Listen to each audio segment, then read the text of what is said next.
Good evening. A very warm welcome to St. Paul's Cathedral for this wonderful occasion. My name is Paula Gooder, and I'm Canon Chancellor here at St. Paul's Cathedral, Director of Learning and Director of the St. Paul's Cathedral Institute. And it's wonderful to be able to invite you here to the Cathedral this evening. It is a great pleasure for me to be able to welcome here this evening Dr. Rowan Williams. As I've said to you already, he doesn't really need much of an introduction. Formerly Archbishop of Canterbury, he was then for 10 years Master of Magdalen College, Cambridge, and then purportedly retired, though I feel he does more work than I do. The idea behind this evening's lecture comes from something that has stayed with me for a very long time. I was telling Rowan just now, I've spent the day counting up how many years it is since this event happened. And I kept on counting, going, that cannot be right. Unfortunately, it is right. So when I was an undergraduate, at the age of 20, I sat in a lecture hall in Christ Church in Oxford, listening to a series of lectures on modern theologians by a certain Lady Margaret Professor of Divinity, otherwise known as Rowan Williams. And when you look back to your student days, I don't know if I'm alone, but most of the lectures don't really stand out in my mind. But there was one lecture that did stand out in my mind, and it was the lecture by Rowan on Dietrich Bonhoeffer. It was absolutely electric. So this year, when we are celebrating the 80th anniversary of the end of the Second World War and the 80th anniversary of the very tragic execution of Bonhoeffer by the Nazis, I could think of nobody that I wanted to ask more than Rowan. I've trailed you how long ago it was, so I'm now going to tell you. 36 years ago. You'll now understand why I kept on counting, going, it cannot be 36 years ago. But lo, it was. Rowan has been writing and lecturing on theology ever since then, and continues with various new projects. And I know that tonight's lecture will be a great pleasure. So can I invite you to join me in welcoming Dr. Rowan Williams.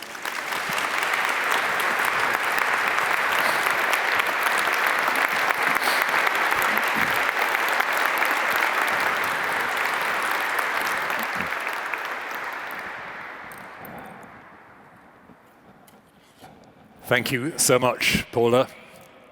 It's lovely to be reminded of those days in Oxford and of you as a youthful student knocking on our door in those days. And as you see, she's turned out quite well. So we must have been doing something right.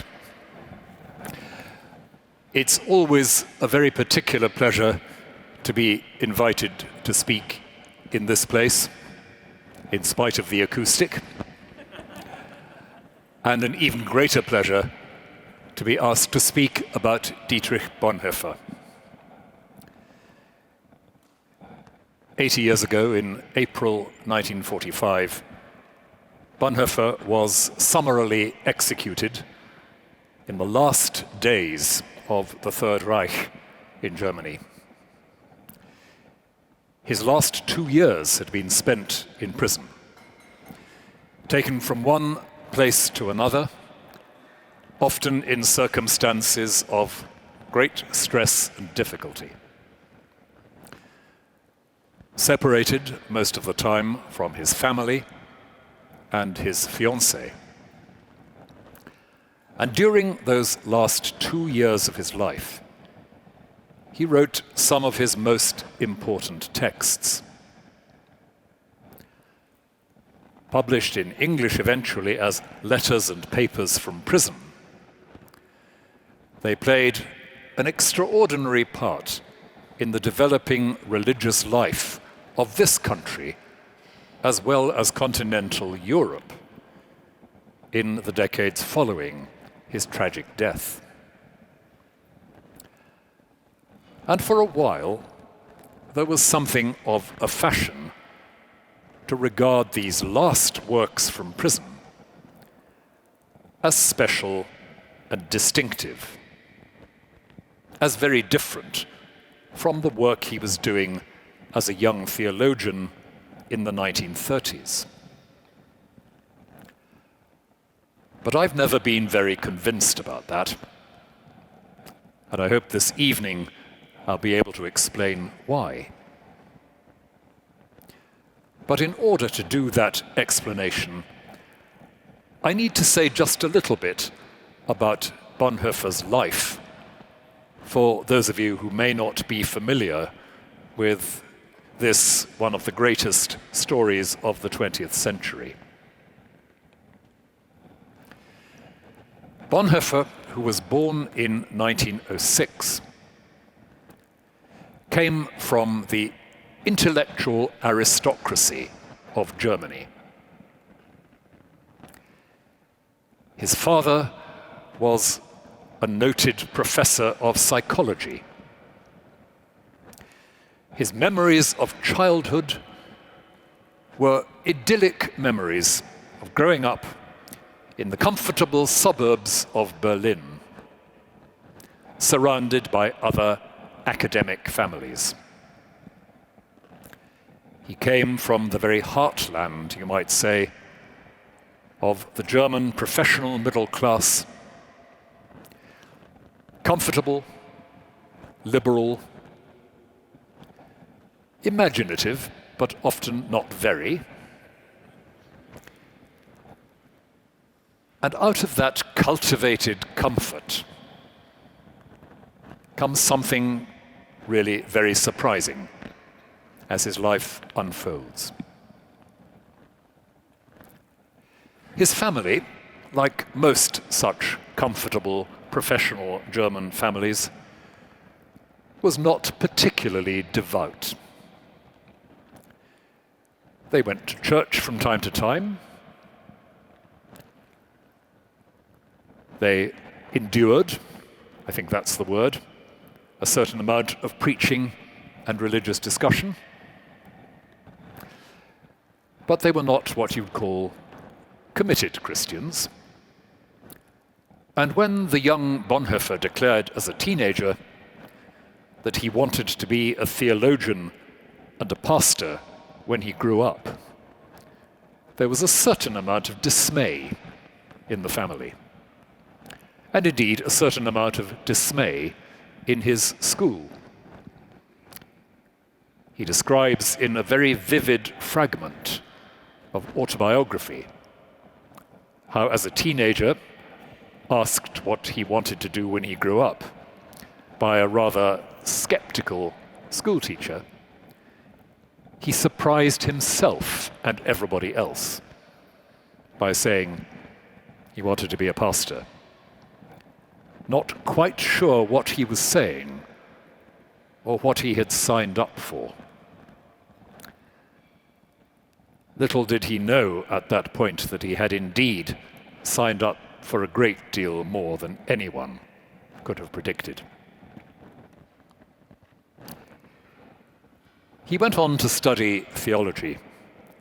In Berlin, he worked with that great grand old man of German theology, Adolf von Harnack. And by the time he graduated, in the middle 20s, he was more and more dissatisfied with the theology he was learning. It was very much a theology, as you might say, at arm's length and in the third person. It was about a long tradition of Christian thinking, which seemed to exist in something of a sealed compartment, quite separate from any other kind of history. It had its own fascination, its own complexity, but it wasn't expected to have very much to do with anything else.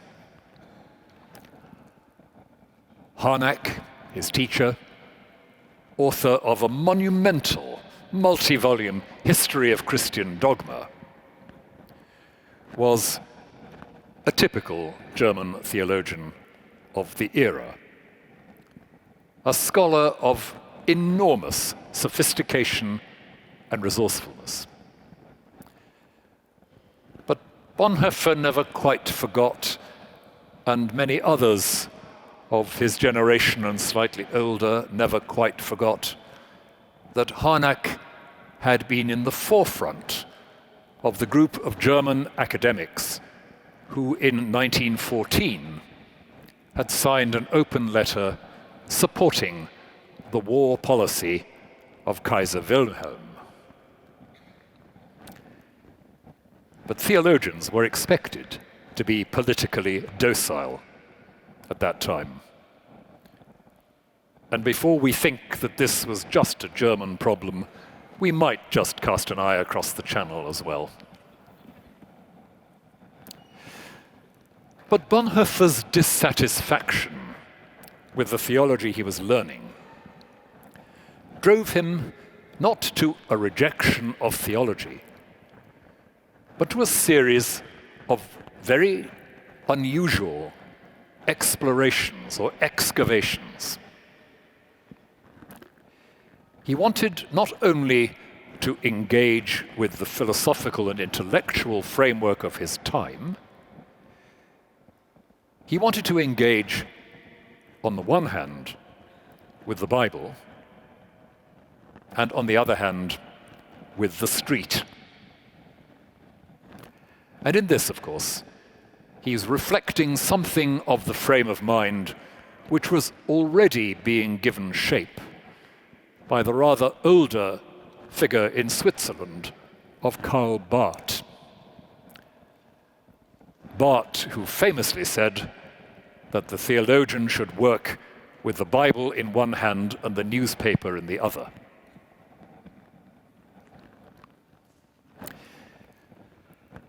So Bonhoeffer was prepared by the time he graduated to break some of the stereotypes.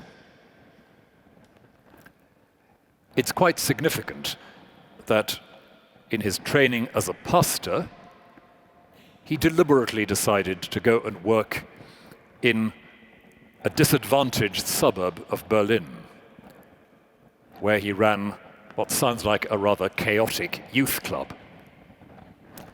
Not something that theologians generally did at that time. But his theological work, his research after graduating, also led him in significant new directions. He wrote an almost unreadably complicated thesis called Act and Being, in which he engaged with some of the philosophical currents of the time. And he wrote a more readable, but also more controversial work on the church. Once again, breaking new ground. German theologians were not that interested at that time in the church. And a young theologian like Bonhoeffer, who could say, the church is Christ existing as community, was not going to find very many friends in the senior echelons of theological scholarship.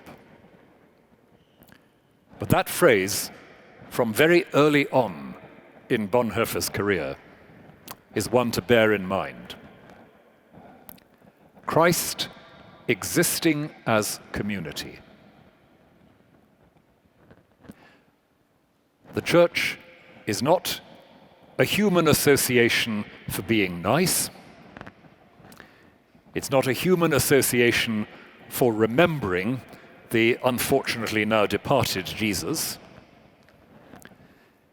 It is the life of Christ in the human context.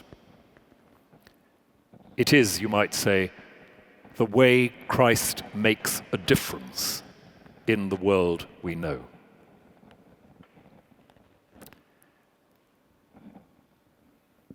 And as if that wasn't enough, he went on to write a little book called Creation and Fall, in which he meditated on what was meant by Christian belief in those doctrines. And I'll come back to some of what he said later on. In these books and in his lectures, he was already communicating to a generation of theological students a fresh sense of what it might mean to think theologically. And it wasn't exactly what Adolf von Harnack had in mind. But at this point, it's very important to note that what drove him in this direction was not just a set of internal pressures or interests. It was a rather unusual experience which he gained in 1931 by spending some time in the United States of America. He studied at the Union Theological Seminary in New York. But more important than studying at the Union Theological Seminary was the time he spent each weekend in an African American congregation in Harlem. Once again, not something that the average German theologian of his era would have known anything about. But he made a deliberate decision to worship with African Americans at this time, because that was where he saw Christ making a difference. And he writes in a deeply moving way about how this experience alongside African Americans in worship consolidated and enriched his view of what the church might be in a way that nothing else in his experience so far had done. And so when he returns to Germany, he is returning with that vision in mind. He had stood alongside congregations singing, swaying in worship, crying out in response to what came from the pulpit. He had immersed himself in that intense, emotionally alive, and also politically engaged Christianity that was at that particular moment in 1931 coming into focus as never before as part of the Harlem Renaissance, the rebirth of culture and politics in this complex, deprived bit of New York. And recent research on Bonhoeffer's time in New York has highlighted more than ever his debt to one or two particular figures, particular preachers and leaders in the congregation he worshipped with at that time. Some of these were people who were already heavily involved in agitation and advocacy for what we would now call civil rights in the United States. The point being that what Bonhoeffer takes from this encounter and experience is not only a set of ideas, but a set of very practical, immediate challenges. The church can be and should be, if it is Christ existing as community, a community prepared to engage fully in the public life of society, whatever the cost, whatever the challenge. So Bonhoeffer returned to Germany and continued briefly as a theological teacher. In 1933, he delivered a course of lectures on the doctrine of Christ in Berlin, which, like some of his earlier lecture courses, caused enormous dismay and confusion among older theologians. In these lectures, which survive only through the notes that students took at the lectures, he never wrote it out as a book, he speaks of how Christology, the doctrine of Jesus Christ, is first and foremost an encounter, putting to us the question, who is this who calls us into discipleship? And so putting back to us the question, who are we who are called? And what is it to respond to that call? And already in these lectures, he is saying, when we meet Christ, either he dies or I do. Very stark. And he'll qualify that in later years. But it's a very important moment, recognizing that the encounter with Jesus Christ is something which will cost me, potentially, everything I care about. And if I don't accept that, it's Christ who dies and disappears.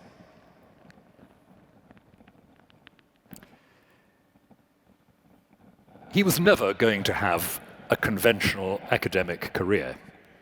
That was pretty clear by 1933.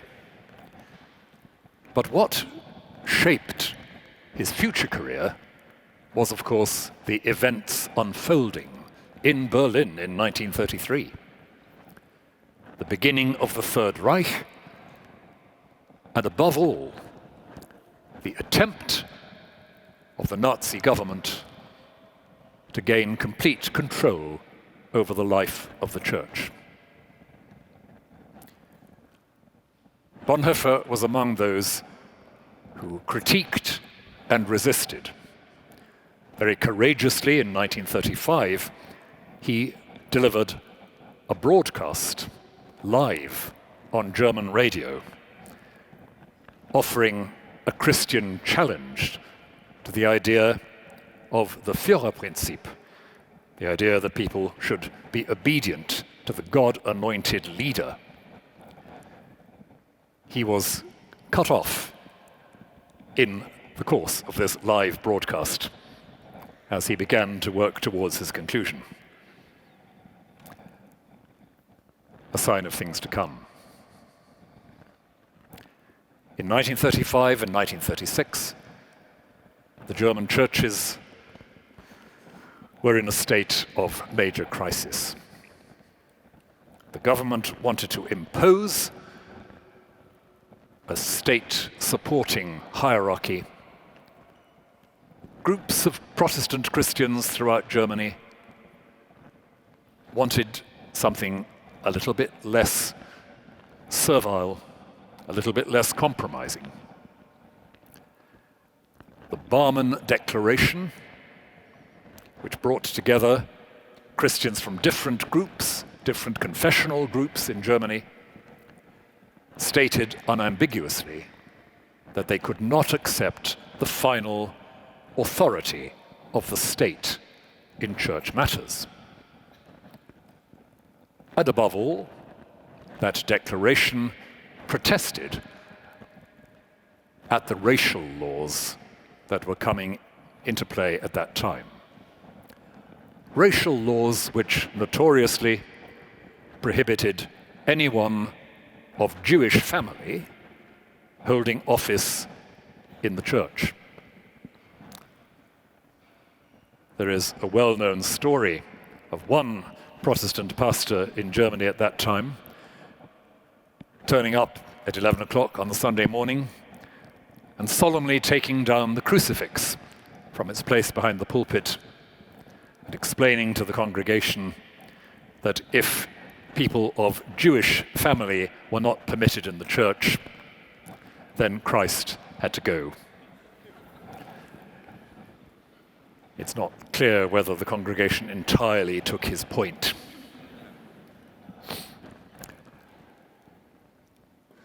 In the midst of all this, those who were resisting the authority of the state recognized that they would have to provide a different kind of training and formation for clergy going into this situation. Clergy who were involved in what was called the confessing church, the network that resisted the Third Reich, clergy belonging to that network would be vulnerable in any number of ways. Vulnerable to pressure from the state, pressure from their own congregations, pressure from their colleagues. And so a training institution was set up at Finkenwalde, near the North German coast. An under-the-radar seminary, technically illegal, preparing young men for the Protestant ministry. Its director was Dietrich Bonhoeffer. And in the context of that seminary, Bonhoeffer produced a couple of his most durable and powerful short works, Life Together and The Cost of Discipleship. The Cost of Discipleship. Back to his lectures on Christ in 1933, back to that ominous, difficult vision that when you meet Christ, one of you is going to die. Famously, he says in that book, when Christ calls someone, he calls them to come and die. But in case you should think that's a particularly somber perspective, nothing could be further from the truth. Bonhoeffer encouraged his students to live an intense communal life, sharing reflection, relaxation, music making, not the least of Bonhoeffer's interests. They were to grow up as human beings, not as narrow religious specialists. They were to learn to look for Christ in unexpected places.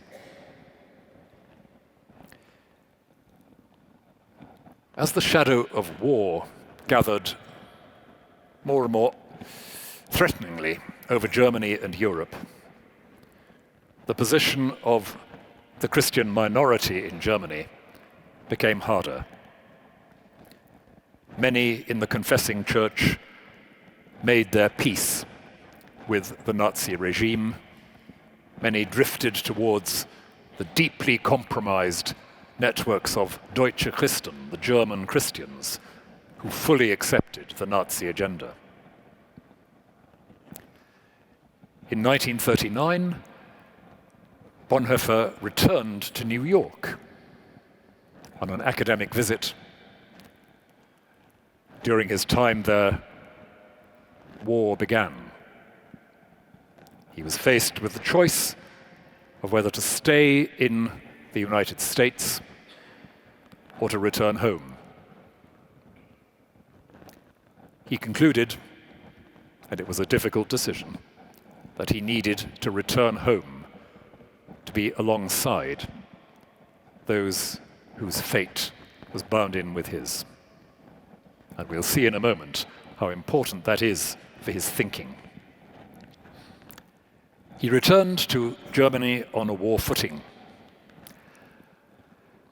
He became aware immediately of some of those networks working against Adolf Hitler and the Reich. He began to be involved with resistance groups in secret. And with reckless courage, he volunteered to join the German intelligence service as a good civil servant, explaining to them that in the past he had sadly had all kinds of illusions about the Nazi government, but now he knew the truth. And so he was prepared to work for them. In the years that followed, he traveled internationally to a number of ecumenical conferences, ostensibly gathering information for German intelligence, the Abwehr, in practice cementing networks of contact and information across Europe, not least in England with Bishop George Bell of Chichester, who became one of his most important allies and supporters, and of course one of the most creatively troublesome bishops in the early 1940s. But as Bonhoeffer's involvement with resistance grew deeper, as he was drawn closer to some groups actively plotting the overthrow of the Nazi government and the assassination of Adolf Hitler,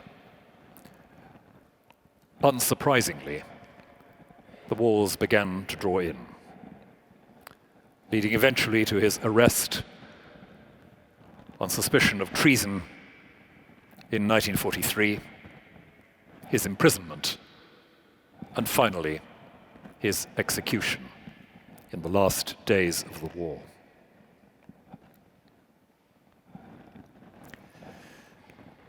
That is, in a nutshell, Bonhoeffer's story. But it's against that background that some of his most significant theological ideas perhaps come into clearer focus. Not least, the ideas about truth, faith, and politics, which provide the title for this evening's session.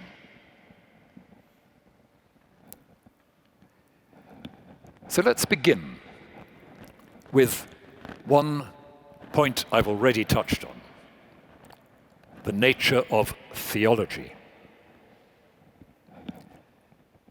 It begins in an encounter, and it involves a dispossession, a letting go, a death, if you like. To encounter Jesus Christ, says Bonhoeffer in many of his works in the early 30s, to encounter Jesus Christ is to encounter the limits of who I am and what I can do. In the face of Christ, in the face of both love and judgment, I know my limits. I know I cannot make everything all right for myself. I know I am lost, helpless, even at my most active, my most intelligent. I must let go. But in that letting go, I let Christ live. And how does Christ live? Well, we remember he lives as community. So when in this encounter I let go, what that amounts to is being committed in a new way to life together, committed to community.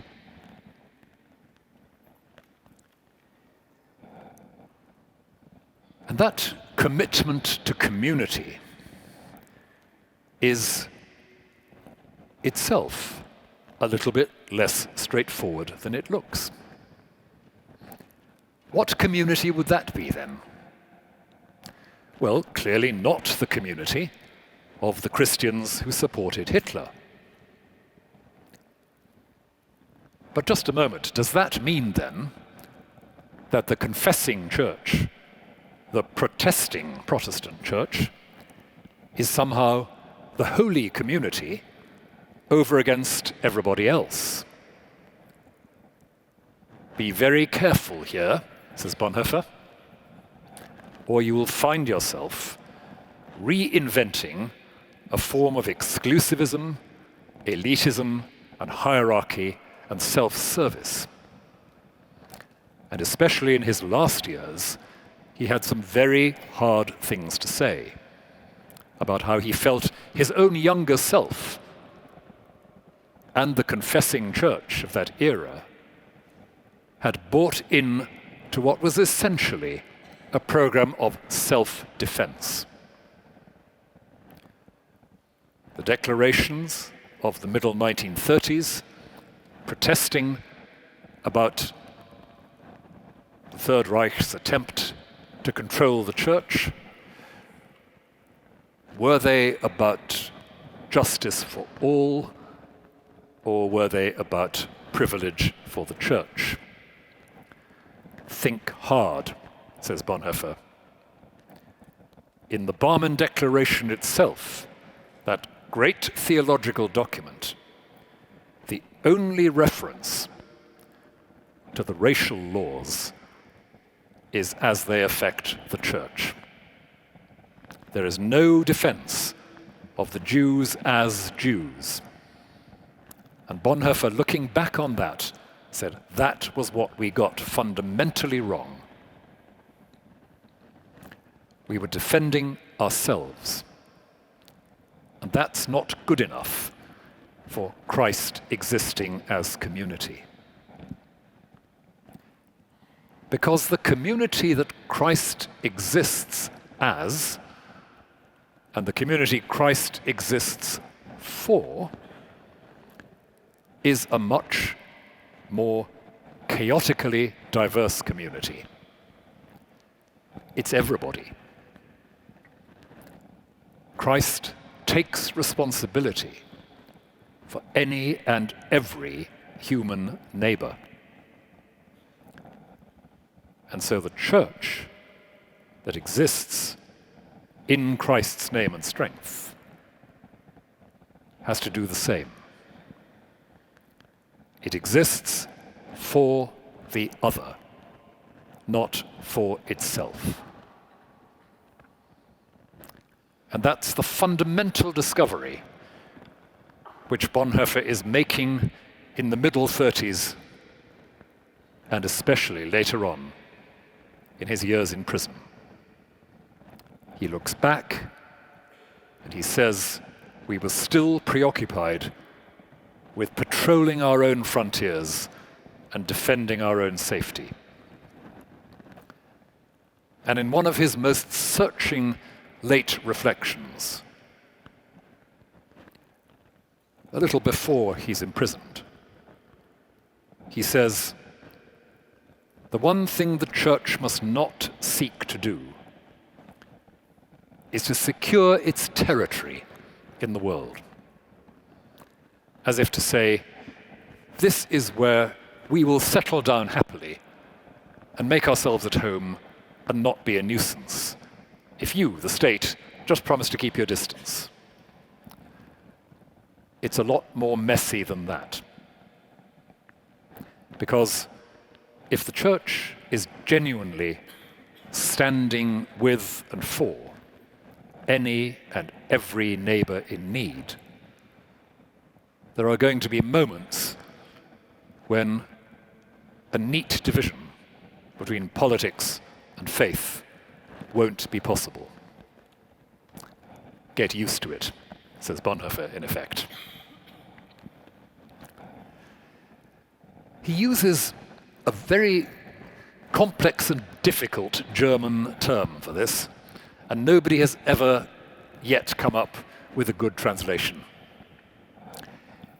It's the word Stellvertretung, which sometimes is translated as representation, sometimes as, very unhelpful word, deputyship.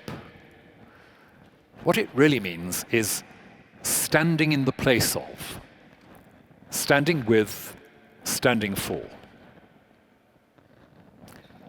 Christ's relationship to all of us is that he stands for us. He exists for our life, for our healing. There's nothing else, you might say, to Christ except the divine energy making for healing. And in that sense, he stands with us and for us. He shares our suffering, our limitation as human, and at the same time, he offers divine healing, divine strength. Plunging into the middle of our suffering and our pain, he accepts the way in which human beings try to push him away. He is pushed out of the world onto the cross, says Bonhoeffer famously, and yet continues to stand with us and for us. Can we stand with and stand for in that way? And connecting this with tonight's title, what I think it implies is that the way we as Christians know the truth is in community and in that solidarity with the neighbor. That is where we become truthful. Not by having the right formulations,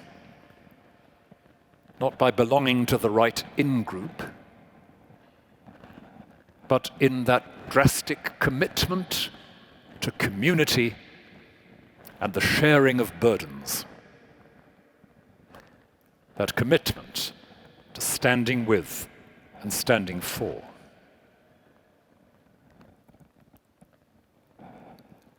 And looking back again to some of his early work, including the little book on creation, one of the things he directs his critique at there and in some other works is the idea that we can be and should be self-sufficient. That the ideal position for human beings is being isolated from each other and independent. That is what got Adam into trouble in the Garden of Eden, and it still gets us into trouble today. And at the end of the day, he says very bluntly, either we are in Adam or we are in Christ. Either we are prisoners of a false image or ideal of individual liberty, or we are caught up in Christ, knowing that our liberty is given us to make the neighbor free.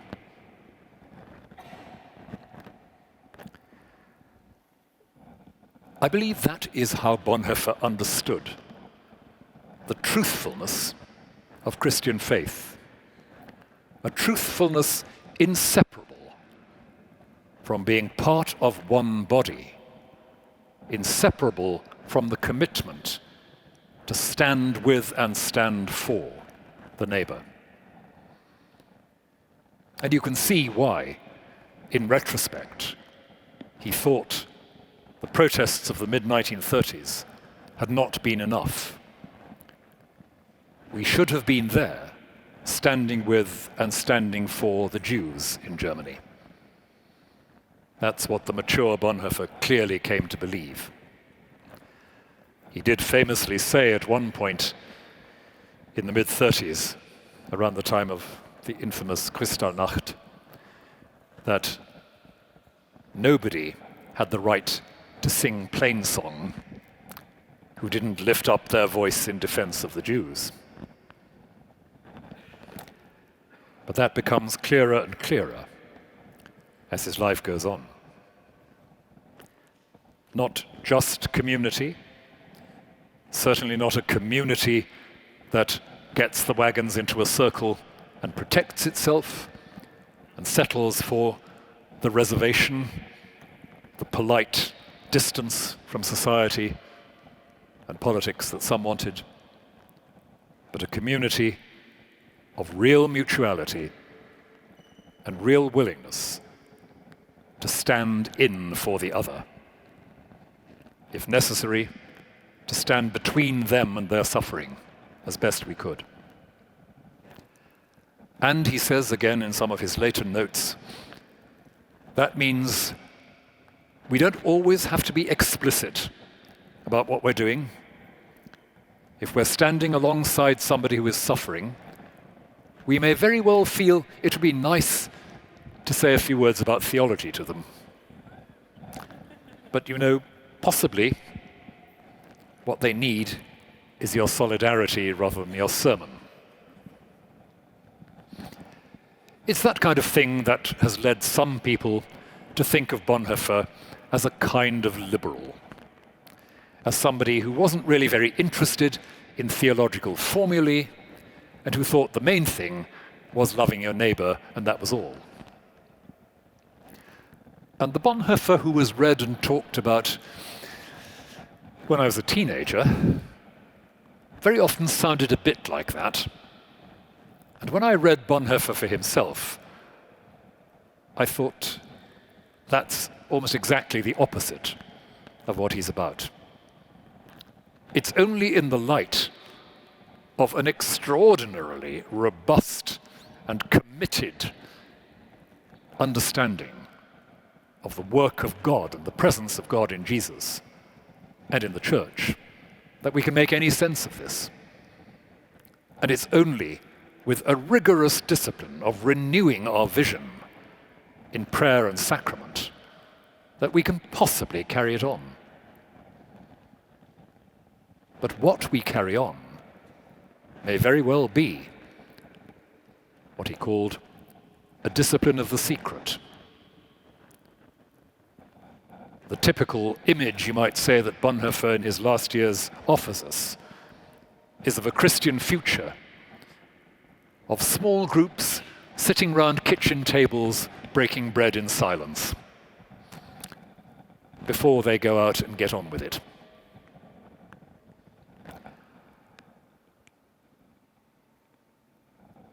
He wrote in his letters from prison quite a lot about this. He'd had time, enforced time, to sit in prison and think about it all. He'd clarified in his mind the idea that taking responsibility for the other, for the stranger, was a means of knowing God. It was theology. He'd clarified in his mind that the truth of faith lay in that relationship, that encounter. An encounter with the Christ who is encountered in the needy, in the suffering neighbor. And so there's, in his writing, increasingly a distance from, but never a denial of, traditional religious language. The language we have inherited is indeed true, but for its truth to be alive and life-giving, something else has to happen.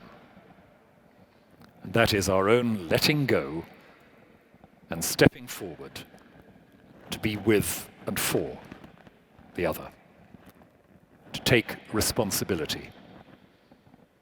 And that's the other great word in his late writing, not just representation, but responsibility. We are answerable for our relationship with one another. We are responsible for our neighbor.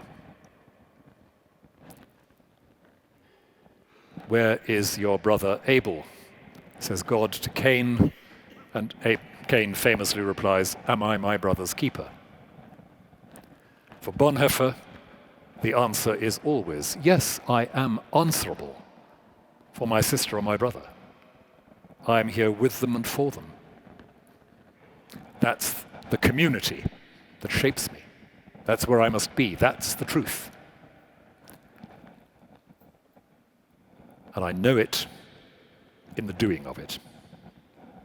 And the point of our language of faith and worship is to bring us back again and again to that point.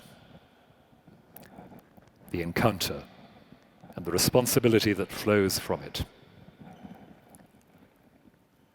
And that responsibility for pain, suffering, injustice, wherever it occurs, that is a vision of sharing and community which can never be overridden by any other kind of solidarity or human association. No loyalty, not even the deepest and most important, can cancel that basic responsibility for the suffering person before me. And in his notes on ethics in his last years, he is writing about the kinds of solidarity we're all involved in. We're involved in work, we're involved in family, we're involved in this and that, we're involved in the church. And the problem is not that we're involved. The problem arises when our involvement with family or nation or church becomes more important than recognizing the primary need of the person who suffers.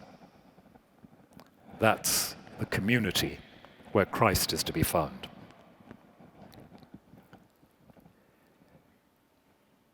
And so, beginning to move towards a conclusion of sorts, the subtitle for this evening is something to do with a post-truth world. And we all know what this means. It means increasingly taking for granted that the powerful have a blank check, a license to decide what is real in terms of what suits them. What Bonhoeffer has to say to a post-truth world is simply this: the power to decide how reality should be is the power that kills Christ, that kills God, and that kills us. It's as basic as that. If that's the power you want to define reality to suit yourself, that's your choice, and that's your funeral. Because life is life together. Life is life in solidarity. Knowing not only that my neighbor needs my presence, my ministry, my witness, my advocacy, but that I need theirs. Knowing that only in that partnership will we live. That's reality. Where life is, there is reality. A post-truth world, in love with power and nothing more, is an anti-real world. And if you want to live in a self-devised bubble, feel free. But you may feel free, only you won't be free.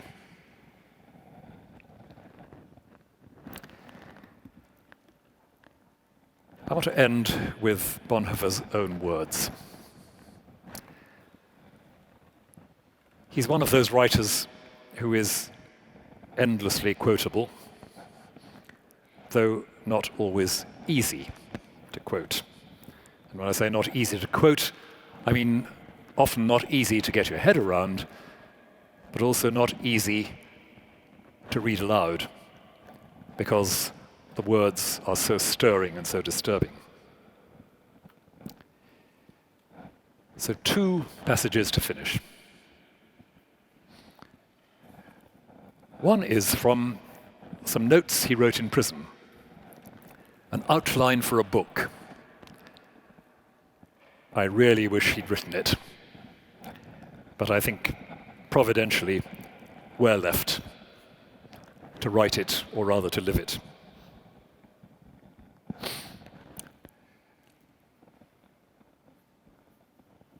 He says he wants to write about the church, pietism as a last attempt to maintain evangelical Christianity as a religion, Lutheran orthodoxy, the attempt to rescue the church as an institution for salvation, the confessing church, the theology of revelation, give me somewhere to stand over against the world.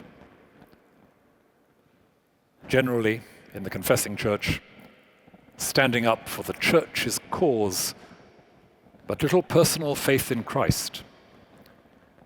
Jesus disappearing from sight. Sociologically, no effect on the masses. Interest confined to the upper and lower middle classes. The decisive factor, the church on the defensive. No taking risks for others. No taking risks for others. I don't think that has faded in its force and its challenge over the last 80 years.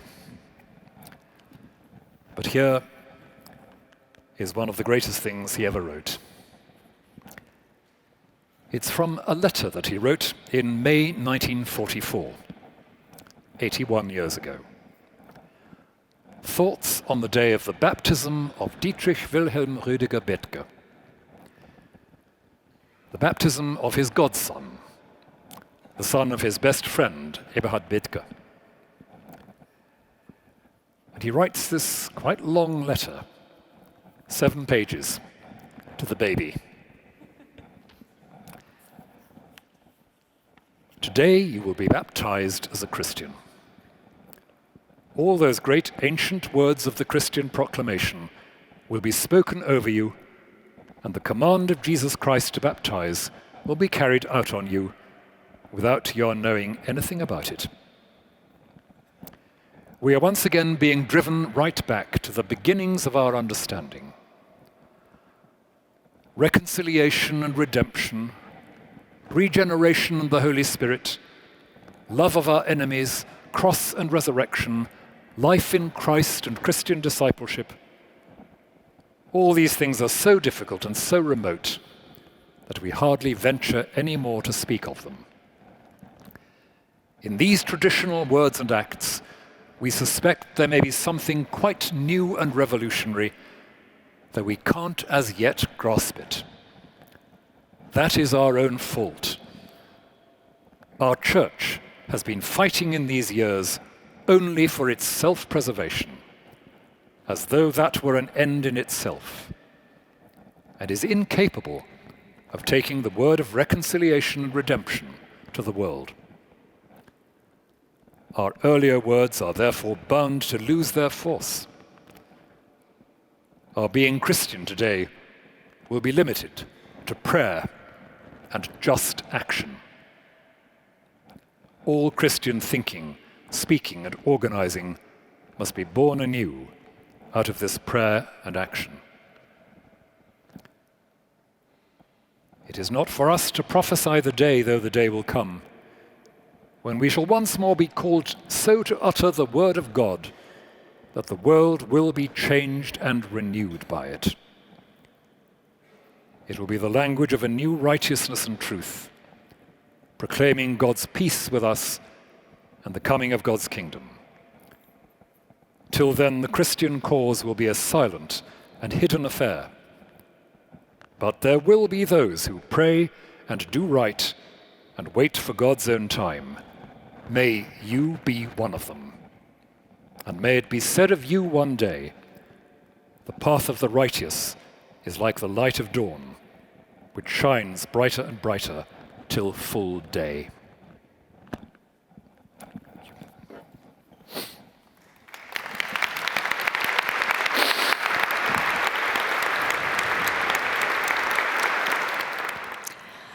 A reminder that if you want to wave your question at our volunteers, they will now come and collect them. I wonder if I can take chair's privilege and ask the first question.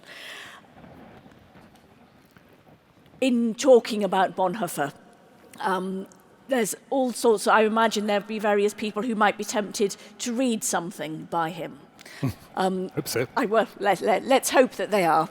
And the thing that is quite difficult, I think, is if you just pull a work of Bonhoeffer off the shelf at random, it can be quite difficult to read.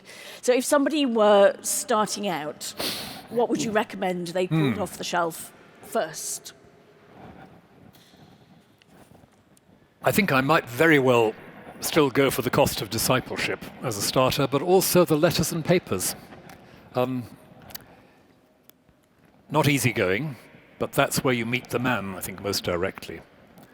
And the mature man reflecting on things. I still find it as moving and challenging as when I first opened it at the age of 17, and I want to go back to it repeatedly.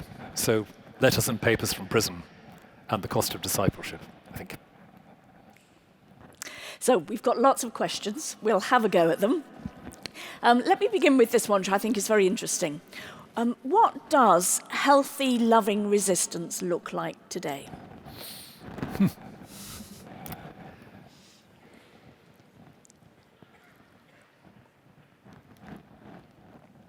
It's a big question, isn't it? It seems to me, with Bonhoeffer very much in mind, healthy, loving resistance is, as I think he sees, it's something other than yet another kind of tribalism, yet another kind of absolute right versus absolute wrong. It's a resistance that understands that injustice and violence injures the perpetrator and the victim. It's a resistance that can nurture hope even when in the short term nothing seems to be working. It's a resistance that values the small scale, just showing here and here and here in little ways that things can be different. And a resistance, dare I say, that doesn't let itself be completely defined by being a resistance, which thinks of human expansiveness, a humane, joyful, mutual, social reality. Because the temptation of the resistor, the revolutionary, is so often to let that be everything. Lenin apparently said that he didn't let himself listen to Beethoven because it produced all sorts of unrevolutionary feelings in him. That's what you don't want. Here's a rather fun one, interesting one. If we want to take Barth's advice of being theologians with the Bible in one hand and newspaper in the other, which one? Which newspaper? I'm not asking which Bible. That one's obvious. Which newspaper? Right. This isn't being recorded, is it? No. Yes. Well, I'm not just being evasive if I say that in the morning I try to make sure I look at a couple of different websites, not just the one. I am, just in case you hadn't guessed, I am really one of Nature's Guardian readers. But I recognize that there is a tribalism there as well, and you need to know what others are thinking. Yeah. And I think keeping some awareness that stories can be told in more than one way. is quite important, especially in the post-truth era, when we can indeed have the Bible in one hand and our preferred newspaper or website in the other, and that's all. Nothing else questions or unsettles that, and I don't think that's a very good way to go. Let's do a really hard one, because there's a number. I do apologise. There are a large number of questions have come in, so let me ask them as the general question. Obviously, one of the political issues that is on many people's minds today is what's going on in Gaza. What do you think Bonhoeffer would say as people are wrestling with what they would want to say in response to what's going on in Gaza? I wish I knew what Bonhoeffer would say, because it would help me.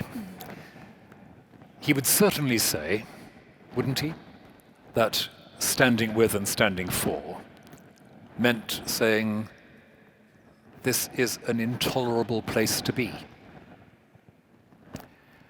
I think, given where he's speaking from and coming from, he would also say, never forget why the state of Israel exists, whatever you think of what it's doing. Never forget why it's there. It's us. Don't just point fingers. I think he might say, but maybe this is Williams rather than Bonhoeffer, he might say that the whole situation illustrates what happens when communities are convinced that no one is with them or for them. Israel has long believed that no one is really with them and for them. The Palestinian people believe, with a good deal of justification, that nobody is with them and for them. What happens when that sense of abandonment prevails? Nothing to lose.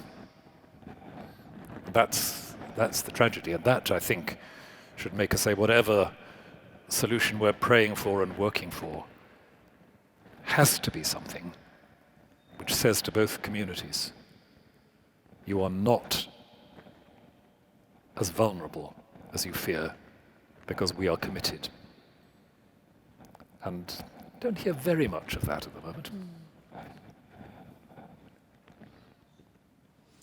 I'd like to say I'll go on to an easy question, but I'm afraid everyone's asking you hard questions, so I will carry on with the hard questions theme. This I think is an intriguing one. What did Bonhoeffer believe made the human soul so significant that both God and evil would contend for? That's a very interesting question. I don't think he ever kind of spells out a set of criteria for why the human soul is so interesting, except that in the book on creation, he wants to say the human role in creation is a creative one. Human beings make a difference. What kind of difference do they then make? Well, it depends whether their ego is at the center of their action or the vision of Christ-like responsibility. So I don't think he's saying, oh, humans matter because they have the following characteristics, but that the particular human story is a story of making a difference in the creation that we share. Now, I think in his book on creation and fall, he doesn't say nearly enough about our responsibility for standing for and with the non-human creation. But he's a man of his age. I'd like to push that further into the discussion and say that our creative liberty and dignity as humans is as much involved with that responsibility for the non-human world as for the human world.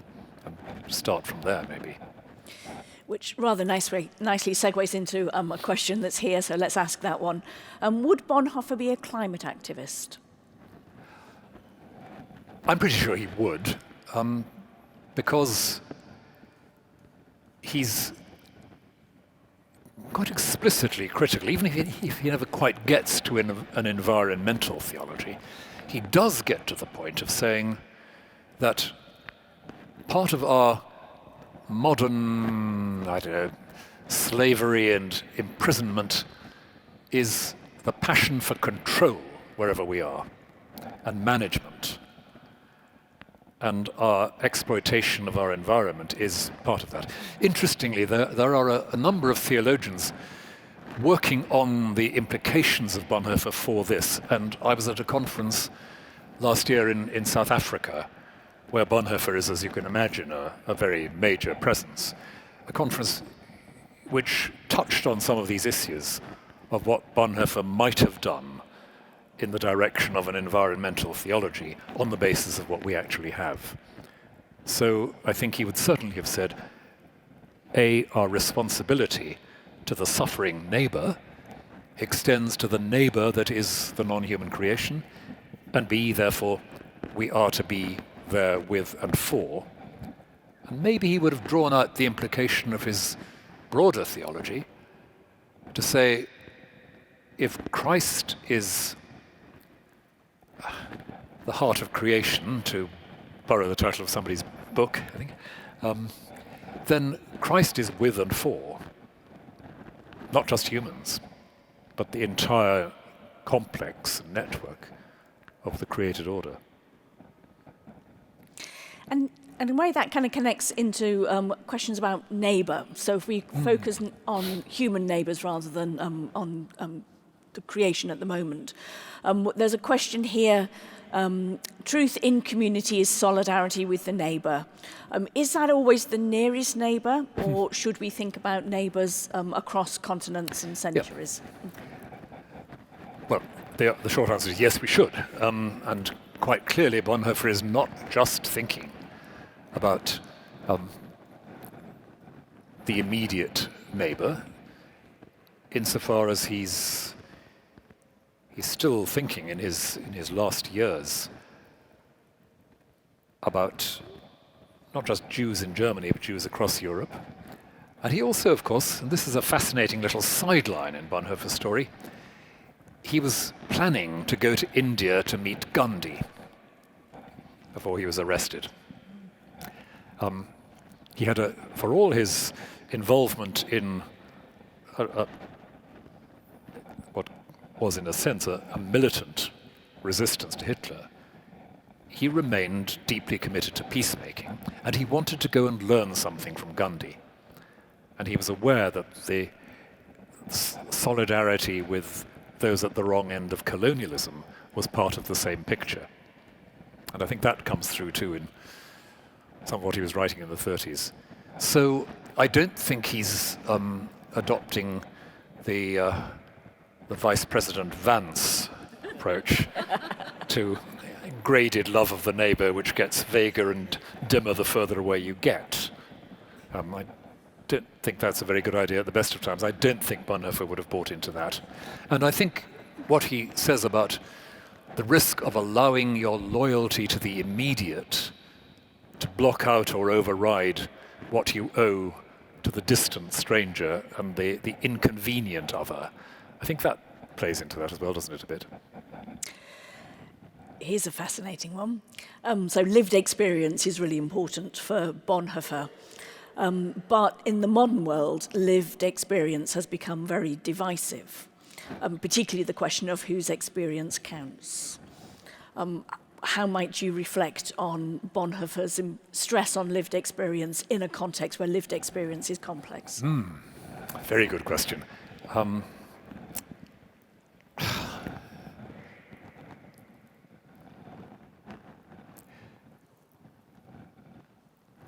One thing I'd want to say is that lived experience is not something that delivers to you a final package, but something that teaches you how to go on learning. So transformative experience, like Bonhoeffer in Haarlem, it allowed him to go on learning. He didn't just go back and say, well, here's what I've learned from a Black Baptist congregation in New York, and this is what I now apply. But something in him had been, maybe we should say, opened or sensitized to being able to go on learning and to go on questioning.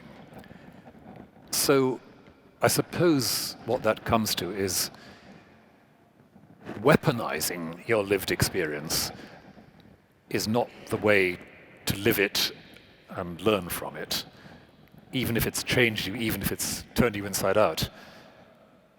It's something which has brought you where you are, made you the person you see, the person who sees now, thinks now, and hopefully the person who continues to learn now. And that's a difficult one, because, as I think the question kind of implicitly says, so many people's experiences have been silenced or devalued or pushed out of focus, that it's very important for some people to say loudly and dogmatically, this is my lived experience, because it's the experience that you haven't had, and you need to know that I have had it. And there's a moment in the rhythm of all this where it's important for people to be shrill and difficult about their experience, because comfortable people like me won't have heard it enough, or won't have heard it urgently enough.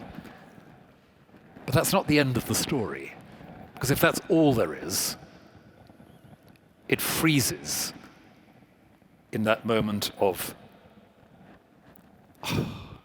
witness and guilt.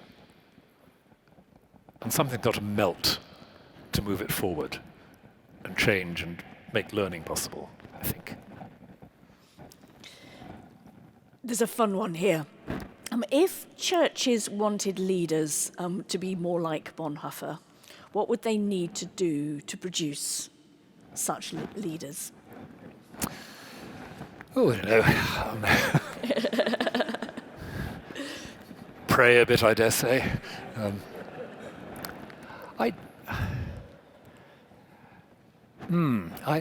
I do seriously wonder about the way in which we fail often to build into our training and formation processes something of what Bonhoeffer cared about in terms of community. I don't mean that the only kind of training is residential training, etc. I do mean that learning the ins and outs, the stresses, the give and take of communal living, learning in a sense what politics really is. That's living alongside people who don't necessarily agree with you 100% without killing them. And also remembering, as I sometimes like to say, that when you've won the argument, the vote, or whatever, the other people will not magically disappear tomorrow morning. What's in it for them if life goes on? Now, that's community experience. And I wince a little bit sometimes when all people talk about is leadership, as if that were the magic bullet, as if once we got leadership sorted, everything would fall into place, rather than thinking a bit more about what healthy communities do and how you draw people in with decision-making while still being able to make decisions, all the rest of it. And I just don't think we're thinking quite hard enough about that. In your mind, who in the public sphere most reflects the way of living that Bonhoeffer advocated for? Oof.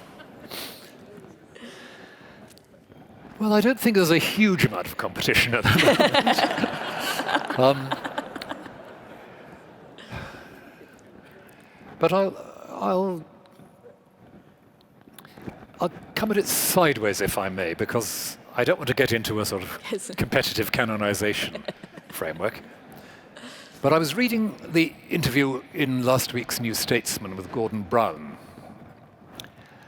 And towards the end of it, the interviewer says, there are quite a lot of things that he asked me not to put in the printed version of this interview, although they were nearly all favorable to him. And I thought, well, there's an unusual politician.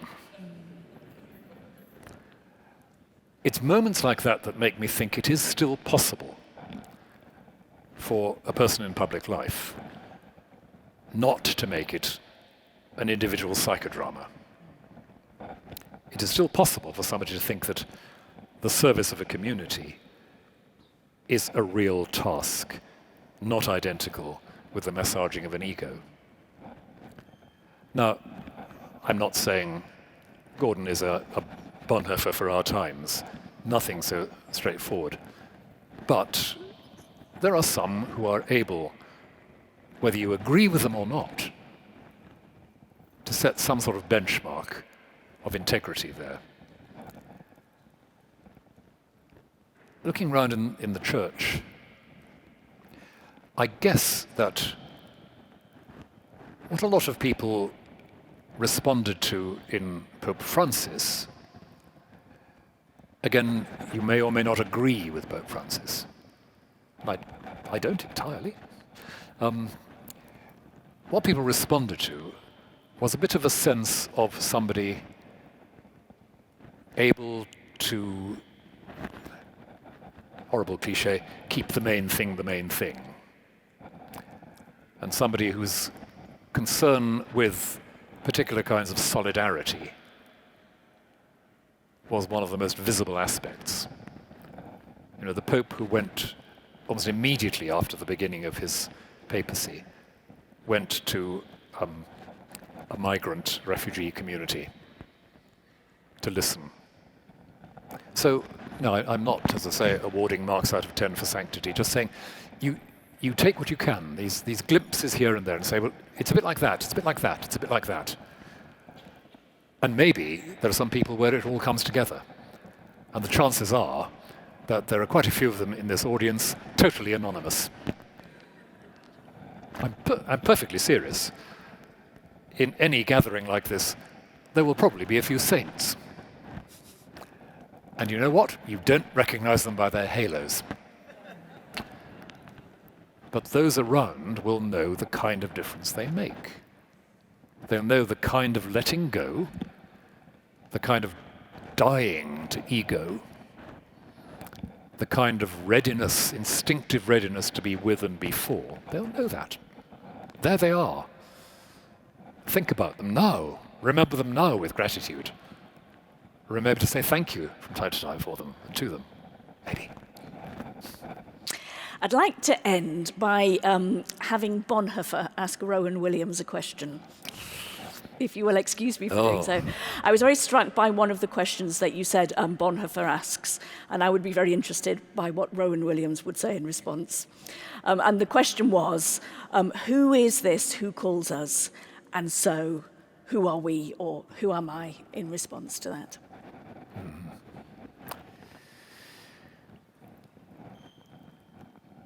In response to any call, the likelihood is that you'll feel, as I've felt rather frequently, there must be some mistake. This isn't something I can do. And the liberation of being called by Christ is that Christ seems to say, I know you can't do it. Of course you can't. Just do it. And if and when you fail, it's actually not the end of the world, because I'm still here. And that, I suppose, that's part of what I've tried to hear in my ministry, such as it's been. And I remember a friend writing to me after some difficult passages in their life to say that what they were sensing was, I can't do this, I do this. That's the call and the response. I think that's what resonates for me. Thank you. Let me end by thanking Rowan. One of the things that I think is quite remarkable is I can see what Rowan had written down when he was talking to you. You couldn't see it, but I could see. And I can tell you it wasn't a lot. And so what we were getting this evening was years and years of distilled wisdom. And I think you would join me in saying to him a huge thank you for the wisdom he shared with us and the inspiration.